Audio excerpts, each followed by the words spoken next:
पत्नी ने ना जाने क्या किया था कि पति ने उसे मारने के लिए हाथ उठा लिया। हमेशा शांत रहने वाली पत्नी भी अब की बार इतनी अशांत हो उठी कि उसने भी अपनी चप्पल निकालकर पति की ओर फेंक दी। चप्पल पति के सर के पास से निकल गई। किस्सा यहीं पर खत्म हो सकता था, लेकिन पति ने अब इसे अपनी मर्दानगी का ही विषय बना लिया और बात आगे ही बढ़ती चली गई। उधर रिश्तेदारों ने भी आग में घी का काम किया।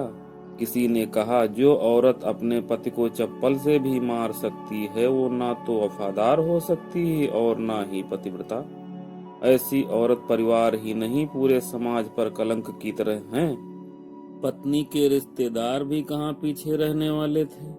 किसी ने कहा कि जो महिलाओं के साथ मारपीट करते हैं उन्हें जेल भेज देना चाहिए, तो कोई कहता जरूर उसको कोई और पसंद आ गई होगी इसलिए अब पत्नी से मारपीट करने लगा है।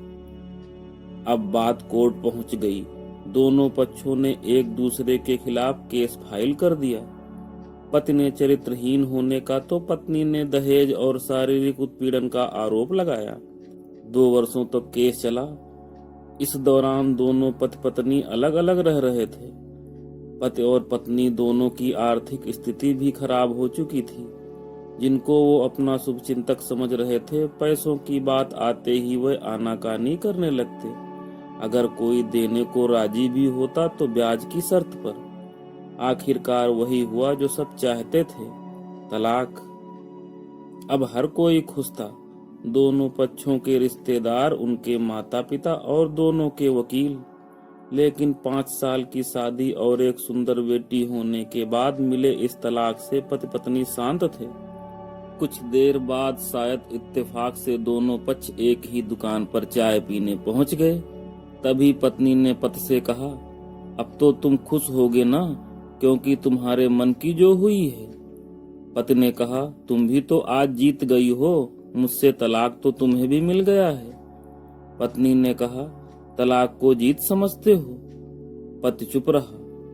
थोड़ी देर की शांति के बाद पति ने कहा, मुझे तुम्हें 5 लाख रुपए अभी और हर महीने 8,000 रुपए देने हैं। पति कहता है कि अभी मेरे पास पैसे नहीं हैं, इसलिए मेरा जो सिटी में फ्लैट है उसे तुम्हारे नाम कर देता हूँ। पत्नी बोली, लेकिन उस फ्लैट की कीमत तो 18 लाख है।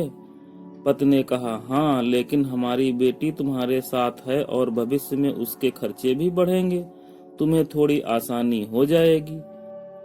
पत्नी ने कहा, नहीं नहीं, मुझे सिर्फ 5 लाख ही देना और तुम हर महीने 8,000 तो देने ही वाले हो, मैं मैनेज कर लूंगी। अगर 5 लाख नहीं है तब भी कोई बात नहीं। दोनों कुछ देर के लिए शांत हो गए।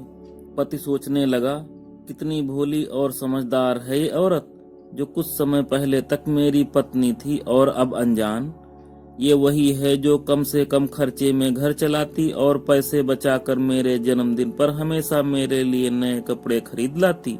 कभी बीमार हो जाती तो पैसे बचाने के लिए मुझे मालूम न होने देती और फिर घरेलू नुस्खों से ही अपना इलाज कर लेती। लेकिन घर में कोई और बीमार होता तो तुरंत ही डॉक्टर के पास ले जाती। मेरी ही मत मारी गई थी कि मैंने अपनी झूठी शान के चक्कर में इतनी बड़ी गलती कर दी। उधर पत्नी के दिमाग में भी उथल पुथल चल रही थी कि वो अभी भी वैसे का वैसा ही है, पहले भी खुद से ज्यादा हमारे बारे में सोचता था और अब भी वही कर रहा है। पता नहीं कौन सी मनहूस घड़ी में मैं झगड़ा कर बैठी। पति ने मौन तोड़ते हुए पूछा, अब तुम्हारे कमर का दर्द कैसा है, ज्यादा तकलीफ तो नहीं होती?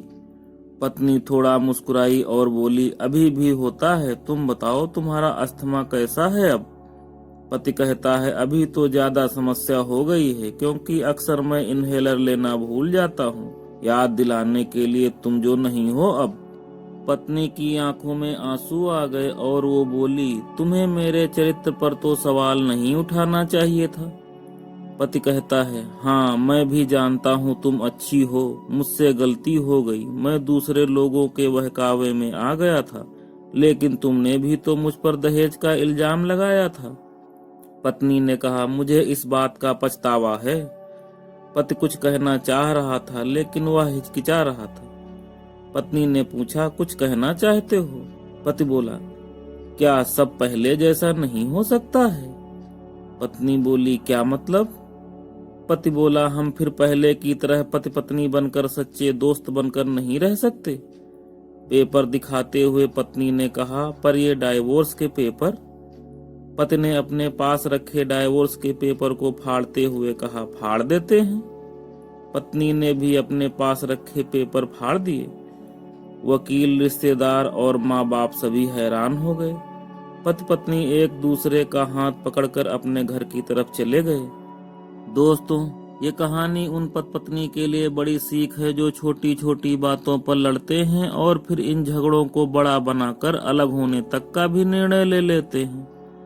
प्यार और झगड़ा तो एक सिक्के के दो पहलू की तरह हैं। दोनों को ही स्वीकार करना होगा, तभी ये पवित्र रिश्ता अपनी मंजिल तक पहुंच पाएगा। दोस्तों, वीडियो अच्छी लगी हो तो वीडियो को लाइक करें। चैनल पर पहली बार आए हैं तो चैनल को सब्सक्राइब करके बेल आइकन जरूर प्रेस करें। मिलते हैं नेक्स्ट वीडियो में, तब तक के लिए नमस्कार।